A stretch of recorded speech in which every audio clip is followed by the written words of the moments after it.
আছো সবাই? দিনটা ছিল 15ই আগস্ট, আর 15ই আগস্ট মানে আমাদের সবার কাছে খুবই একটা স্পেশাল দিন। তো সেই জন্য সকালবেলা স্নান সেরে পুজো সেরে এদিকে রেডি হয়ে গেছি অফিস যাওয়ার জন্য। আর এদিকে ভাইয়েরা সবাই ছাদে ঘুড়ি ওড়াচ্ছে। 15ই আগস্টে ঘুড়ি ওড়াবে না তা তো হয় না। আর সেদিন ওয়েদারটাও কিন্তু দারুণ সুন্দর ছিল। তো আমাকে যেতে হবে, যাওয়ার আগে এদিকে আমি স্কুলে ঢুকেছিলাম পতাকা উত্তোলনের জন্য। এরপর ফুল নিয়ে আমি অফিসে ঢুকে যাই, অফিসটাও সাজিয়েছিলাম সুন্দর করে।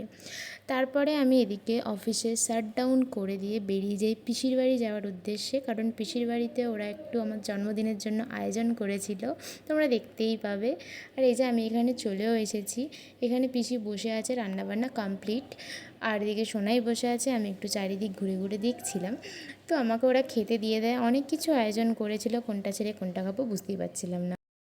এখানে আমি সুন্দর করে রেডি হয়ে গেছি কেক কাটার জন্য। আর এখানে আমার আর পিসি দুজনেই কেক কাটিং চলছিল, কারণ পিসিরও শ্রাবণ মাসে জন্মদিন। তো এইভাবেই আমরা এনজয় করলাম আজকের দিনটা। কেমন লাগলো জানিও ভিডিওটা। টাটা।